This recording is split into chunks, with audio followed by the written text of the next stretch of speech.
What's going on, guys? So in this video we're going to be discussing some scents for the fall evening settings. When the sun goes down and the temperature starts to drop, some scent profiles just suit that setting much better than others. Now admittedly some of these can be worn during the day, but they just really work for fall evenings, going out having drinks, going to dinner. Just great evening appropriate type of scents. Some of my personal favorites, some I'm excited to reach for this fall season, and I really wanted to talk to you guys about them. So stay tuned.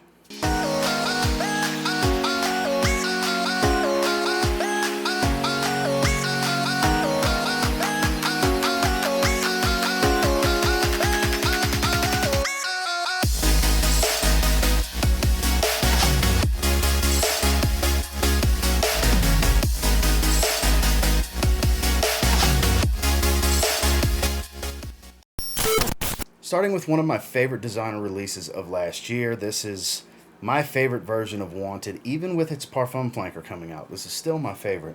We are talking about Azzaro, the Most Wanted. I absolutely adore this fragrance. Has a beautiful sweet toffee note, a nice, beautiful, sweet, warm, spicy type of smell overall. Nothing crazy complex, very alluring. Not too serious of a fragrance, but it has that seductive aroma to it. It will pull you in. You know, it definitely does that for my wife. This is one that, and for me personally, absolutely love the way this smells. Performance is fantastic, as you would expect with everything but the tonic flanker in the Wanted line. Not too absurdly loud, but it's definitely very long lasting. This one has some really good staying power. It's more of a cuddly type of projection where, yeah, it's pretty loud in the first hour to 2 hours, but not room filling type of loud. But if you're not a fan of sweeter fragrances, you may not enjoy this one because this one has a little bit of a playful edge. This has a wide age range for appropriateness, in my opinion, from younger men to older gentlemen. This kind of works as long as you're into sweet, because it's more on the sweet than it is on the spicy, and I know some people aren't fans of that, but when it comes to this particular sweet fragrance, I'm a huge fan. Definitely get a sample and try this one. I know the Parfum flanker gets a lot of love lately, but this is still really good stuff. Azzaro, the Most Wanted. Next is one that I have not featured or wore personally in quite some time. When I compiled this list, this is one of the fragrances I sprayed on my arm. Forgot how much I love the way this smells. Wife loves the way it smells. I still, to this day, believe it's best for single men because it has that kind of bad boy appeal to it, if you will. We're talking about CH Men Prive. Beautiful, boozy, sweet leather fragrance. On the more synthetic side, sure. But damn, this stuff smells fantastic. Cooler weather, evenings out, bomber jacket, leather jacket, doesn't matter. It definitely goes great with some sort of jacket. It has that appeal to it. Beautiful fragrance. This is one that does perform pretty well, but it's not crazy strong. 6 to 8 hour range and longevity. Pretty loud in the first hour. Going into the second hour starts to sit a bit closer to the skin, but has a nice trail to this one. In my experience, past experience, it lingers a little bit. It lingers enough to give opportunity to captivate, to grab, to pull in. It's a very charismatic scent. It's very attractive and magnetic. It's hard not to like. You know, there was a time in this particular fragrance community when this was very well beloved. Doesn't quite get the love that it used to. I haven't looked for it online in quite some time, so I'm not sure what the price point is on it these days. I've had this fragrance for many years, and it's one I need to go back to because it suits this particular season in the evenings absolutely perfect. Really good stuff. Get your nose on this one some kind of way if you can. If you've never tried it before, it's fantastic. If you're into boozy leather, the CH Men Prive. This next fragrance I mentioned as one of the fall fragrances I was most excited to wear not that long ago in the kind of near but somewhat distant past. I featured it as one I'm very excited to wear because I need to reach back for this one because I've shown so much love to the flankers, even as much as a few days ago I wore one of its flankers, but we're talking about the original Spicebomb from Viktor and Rolf. This is a modern classic for fall evenings. Great for the daytime as well. I do like to wear this one during the day, but it is superb for evenings out. Very sexy fragrance. This stuff is great. I've never met anyone that does not like the way this fragrance smells. Another one, wife's a big fan of. Pretty much the entire line. This one and Night Vision EDP and Infrared seem to be like her top three. But The original DNA is tried and true. There's never a bad situation, in my opinion, especially in mild to cold weather, to wear this fragrance. Regardless, day or night or event, you're going to be one of the better smelling people in the room, if not the best smelling. And fall evenings, it's built for that. When it comes to autumn weather, I really like spicy fragrances. That's kind of like my default go-to when it comes to scent profiles that I personally like to reach for as it starts to get milder and cooler weather, especially in the evenings. I like them spicy. And this is the most famed men's spicy fragrance in a long, long time. Get your nose on this one. If for some reason you haven't yet, like I said, it's a modern classic. It's Viktor and Rolf Spicebomb. Next, it's a bit more pricey than some of the other fragrances we discussed so far, but this is a showstopper in many ways. It's very boozy, sweet. It has this strong heliotrope presence, a lot of benzoin. It's very ambery, almost like a Coke float, a vanilla Coke float or Dr. Pepper float along those lines. There's a nice smooth tobacco. It's got a good bit of complexity. It is Roja Parfum's Creation E Parfum Cologne, also known outside of the States as Enigma Parfum Cologne. This stuff is absolutely fantastic. Performance is stellar on this one. It's loud. It's long lasting. It's so damn attractive. For many people, this is their favorite fragrance from the house. And I can understand why. You won't get an argument from me because I agree. This is fantastic, especially in the evening settings. This is really going to turn some heads. It's got the performance to reach out and grab people, and it's not something that everyone has smelled before. This isn't your typical designer, mass appealing, modern style fragrance. This has some complexity, some uniqueness, and the quality on this one is top tier, as with all Roja Parfum's fragrances. Absolutely sample worthy. Not something that's a safe blind buy.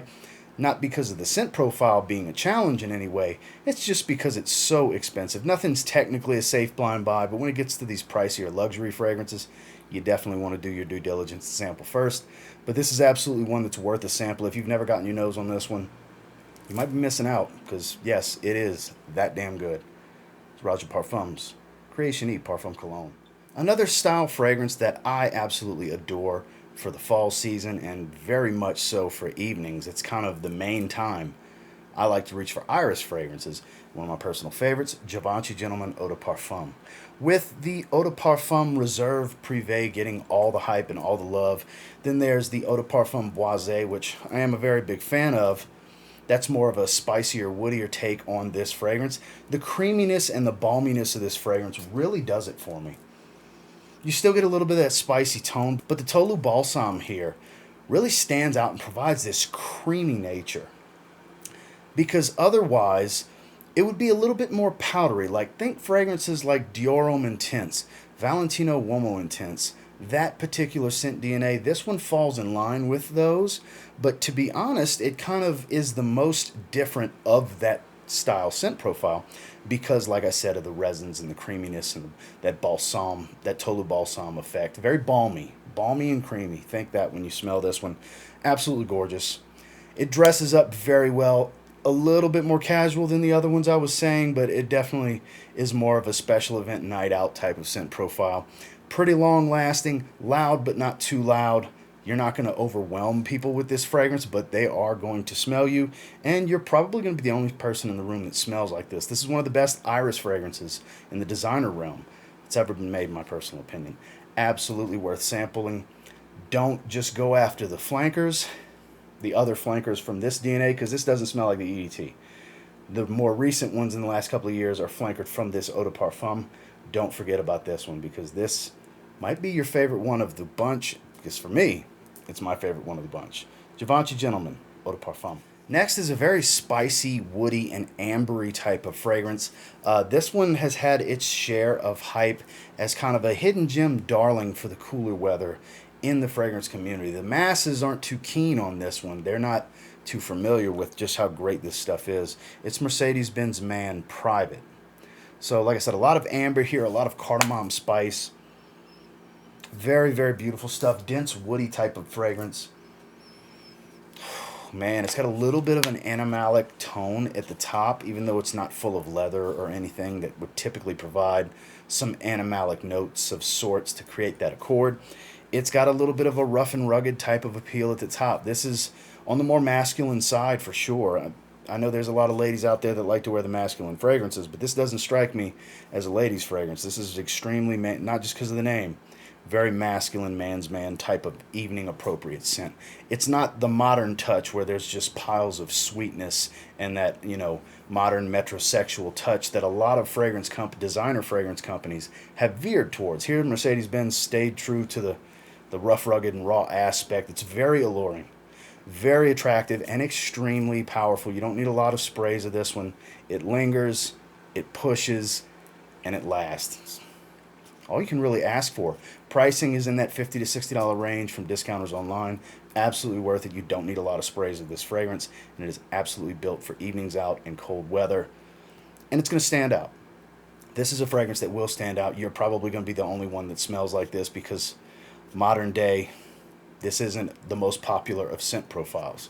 So you will have a little bit of uniqueness going on, and you're going to smell incredible with Mercedes-Benz Man Private. Boozy, warm, ambery, fruity. Very unique. This vetiver that's in here provides a nice, dense, earthy, woody tone. We're talking about Boss the Scent Absolute.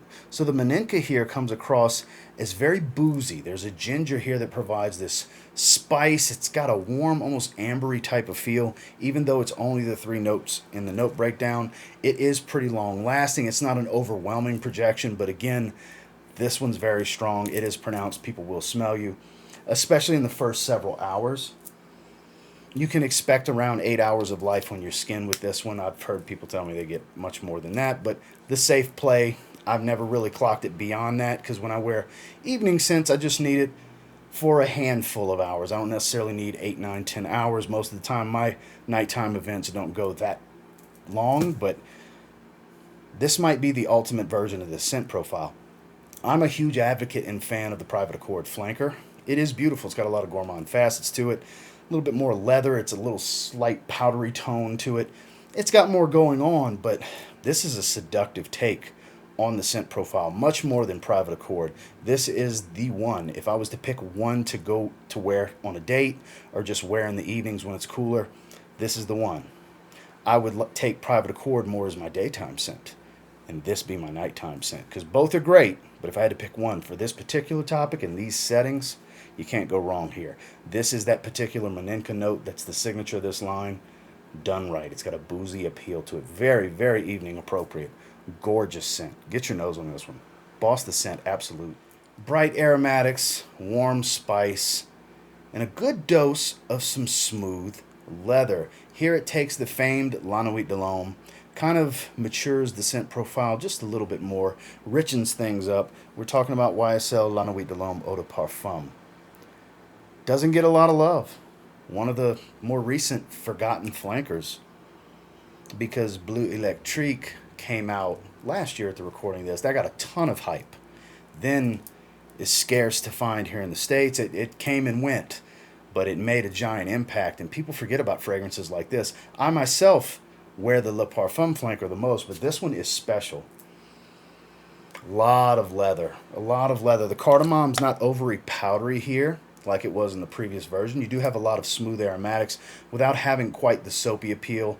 If I remember correctly, there's a little bit of sage in here. I know there's some lavender. You definitely smell a little bit of the lavender, but it's not a lot of it like the Le Parfum. Like you definitely get more lavender and it's a little soapy with the Le Parfum. Here it's all about mostly a touch of aromatics, a good dose of leather, and then that healthy dose of cardamom that this particular scent DNA is known for. It's beautiful. It's long lasting. It's not too loud. This is one that's still present, but far from anything I would call a really strong projecting fragrance. After about an hour and a half, it's going to sit a bit close to the skin. It will linger a little bit in the air with its sillage, but it's not going to really intrude anybody's personal space. It's more for when they come into your personal space, like your lady, for example. That's where this one will absolutely shine. Get your nose on this one. Like I said, it's underappreciated. It's one of the forgotten flankers in the line. That's La Nuit de l'Homme Eau de Parfum. Probably the best vanilla designer fragrance. This is our second Mercedes-Benz fragrance in this video. We are talking about Mercedes-Benz Club Black. Big time hype beast here in the fragrance community for good reason. It's a beautiful ambery, smoky vanilla. There's some ambroxan here that doesn't make it smell like shower gel because typically ambroxan's good for that. Here, what it does do is add a little bit of freshness and a good hefty dose of a push for that projection, because this one's really loud. Really loud in the first 2 to 3 hours. If you spray this one heavy, you'll fill the room. If you're more on the moderate side, this is one you maybe spray, say, 5 to 7 times like I typically do. Very pronounced. Potentially overwhelming depending on how it reacts to your personal skin chemistry. For me, it's really strong, but not too strong. Another one that, not necessarily overwhelming, but again, people will smell you with this one. And it gets a ton of love from me as well, because it deserves it. This might be the best Mercedes-Benz fragrance. And trust me, that's an underrated house for men's fragrances. Mercedes-Benz puts out a lot of really good stuff. They have a few lines, like the Man line we talked about earlier. That's underappreciated. This gets its share of love. This is not an underappreciated fragrance. This is a lot of people's personal favorite for the fall and winter time, whether it's daytime, evening. For me personally, I like to wear it in the evenings. Great evening scent, great date night scent. The wife really enjoys this one. Get your nose on this one. I'm not sure how easy it is to get a sample or a decant online of this, but you can find bottles in the low 50s to mid $60 price point from discounters online. And that may seem like a lot for a Mercedes fragrance, because typically a lot of them fall in the $30 to $50 range. This one's on the higher side, but this is also the most hyped up and probably the best one from the house. It's worth it. It's Mercedes-Benz Club Black. Last but most certainly not least is one of the more intoxicating fragrances I've gotten my hands on in recent memory. It's from a lovely French niche house. We are talking about Micallef. This is Desir Toxic. So what you can expect here is a beautiful, I believe it's a cassis note, which is the leaf of the black currant. And you're going to get that tart, slightly bitter fruitiness to it. A little bit of this earthy green, slightly smoky cannabis. Intoxicating. It's got a little bit of an ambery feel. Very smoky in its essence, but not too smoky. Like, there's really a smoky, earthy tone, I guess is the best way for me to describe this. It is not loud and in your face, but it does linger. This is one that will kind of hang around in the air without really reaching across a room or reaching, several feet away to grab somebody. Admittedly, in the first hour, yes, it's strong enough to do that, but once it kind of settles into what it's going to be for many hours of its lifespan, it's, more of a personal, within arm's reach type of range with the sillage that you're going to get, and it is very alluring. Intoxicating is such a great word and great descriptor for this scent profile. Doesn't smell like everything else. The quality is top notch. Like I said, French niche house. You expect things like that from brands like this. I haven't tried everything from them. I've only tried 2 fragrances, and this is hands down better than the other that I've smelled, which is Eden Falls. This is amazing. My wife is a huge fan of this one. This has jumped into my dinner date rotation immediately when I first got it. Get a sample and try this one. You can get samples of this online from the brand. Absolutely worth trying. It's an experience. This isn't your typical mass appealing stuff like we've talked about with a few of the fragrances in this video. This is an experience worth having. And no, just because I say it has a distinctive cannabis note does not smell directly like sniffing a bag of marijuana. So get that thought process out. If you're not a fan of that smell, you don't need to worry about that. It just has this earthy, smoky green tone that just is extremely alluring. Get your nose on this one. Get a sample. It's definitely worth an experience. Micallef Desir Toxic. Well, that's the 10 that I wanted to discuss with you. And until next time, do me a real quick favor. Go ahead and like, comment, subscribe, because I do appreciate all the feedback. I love hearing from you guys. What's some of your favorite reaches in the fall season for the evenings? Whether it's going on a date, go and have an evening at Top Golf with your girl and or your friends, or your girl and your friends. Whatever have you. Evening events, you want to smell great, you want to stand out a little bit, you want a little attention from your lady. What's some of your personal favorites to wear? Are any of them featured in this video, or was this video helpful for some of you? I'd love to read about that in the comments. And until next time, I will say, if you get your hands on any of the 10 I featured here and you give them a spray now, pretty confident you'll thank me later. Have a good one, guys.